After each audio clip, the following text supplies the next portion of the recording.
Hello and welcome to our podcast. Today we will be discussing the creation myth of the Pokemon world. Many of us grew up playing the Pokemon games, watching the anime, and collecting the cards, but have you ever wondered about the origins of Pokemon themselves? Well, according to the creation myth, the universe was initially empty and dark, then two beings, Arceus and the original one, came into existence. Arceus is said to be the first Pokemon, and the original one is the primal force of the universe.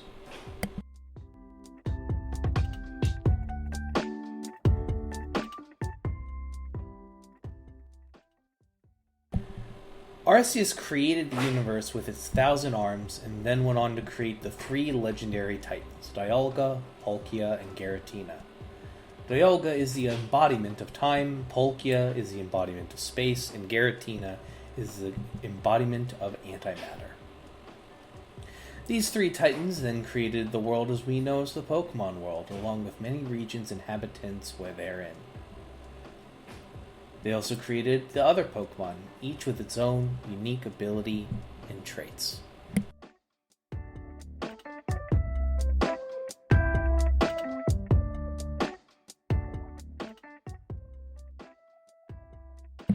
But why did Arceus create the Pokemon? According to the myth, Arceus created them to serve as guardians of the world to maintain balance and order. Each species of Pokemon was given a specific role to play in the ecosystem, and they worked together to ensure the world remains in harmony. This creation myth is fascinating, and it adds an extra layer of depth to the Pokemon world that we all know and love.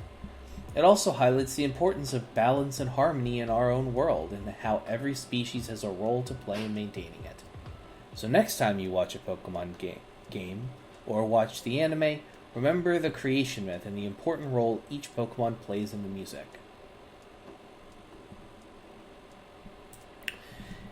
ChatGPT then puts in a outro saying, "That's all for today's episodes." It's not, bear in mind I'm reading this verbatim. This is going to go on for a little longer.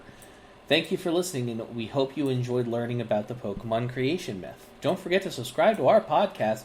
Actually, please do that for the more interesting discussions on pop culture and mythology. Alright, so what we got here? For those who are unaware, I am aside from being a gigantic Pokemon nerd, I myself am a software engineer. And, there's, people in my profession who are kind of losing our shit justifiably, seeing how ChatGPT works. There is a genuine possibility in the future that my profession will be diminished in terms of the amount of people doing it because their programs will be able to just make shit themselves over the next decade. But that remains to be seen. Even so, I want to talk about the fact that this ChatGPT has had information fed into it. It is not hooked up to the internet, like to Google or anything. It has been fed billions of lines of information. It has been allowed to surf, the internet, Wikipedia, things of that nature. It is very intelligent, and the fact that it was able to get, while this news about Arceus and the creation myth isn't new information, the fact that they were able to present it in a meaningful way that sounds vaguely human is really impressive. I remember I was chit-chatting with a associate of mine who basically was writing a paper using on Trotskyism, which is a left-wing ideology, which is one of the many branches of leftism, like, that people fight about. But they wrote an entire Medium article on the matter, and it was stupid how crazy it was. I gotta be completely honest with you. ChatGPT, it's less anxiety inducing now for me.